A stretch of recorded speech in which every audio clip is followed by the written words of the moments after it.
Well, the countdown to splashdown is now on. The 4 astronauts who traveled deeper into space than anyone has ever traveled before are headed home and set to land off the coast of San Diego, California, really in just a few hours from now. Now, this scheduled splashdown in the Pacific Ocean is exactly 8:07 our time. There are some concerns with this final re-entry phase as that space capsule with the astronauts makes a fiery plunge through the atmosphere. Channel 2's Ron Plants is following this mission for us with a look again at a local company which actually tested the capsule's heat shield, Ron?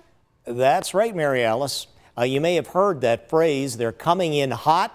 We'll consider 25,000 miles an hour and heat with a shock wave estimated at 5,000 degrees hotter than the surface of the sun.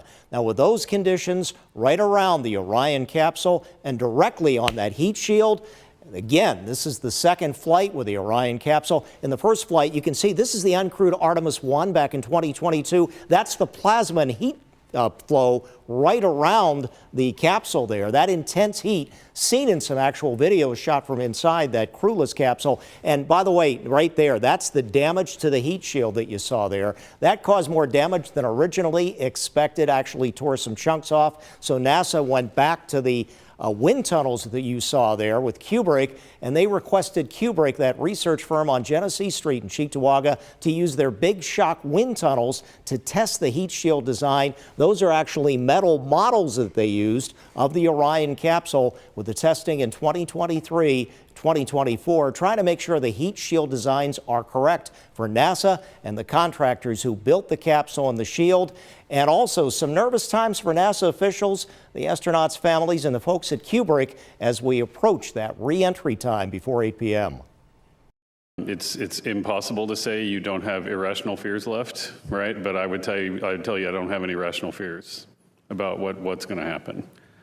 We've done the work we need to, and we have full confidence in the team, the recovery team, the flight control team, the analysis, and the work we did. That design changed several times based on the heating rates that we were measuring, and other types of hypersonic flow physics that matters, for these kinds of conditions.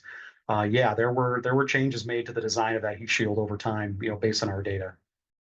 Talked to some real rocket scientists there. Now, this all has to work correctly, and it's all steered by computer guidance. Also, the parachute sequences have to automatically deploy right at the right altitudes to help them glide down to the ocean for that gentle landing with the splashdown. We'll be watching. Godspeed, as they say. On your side, Ron Plants, Channel 2 News. Cannot wait to see it, Ron. Thank you. And as we await Artemis II's return, we hope you'll tune in for a 2 on Your Side streaming special. Join Channel 2's Ron Plants for Mission Back to the Moon. He captures the moments before and after liftoff and highlights the teams behind it, showing how local companies with decades of aviation and aerospace experience helped design, build, and equip the Artemis II launch vehicle.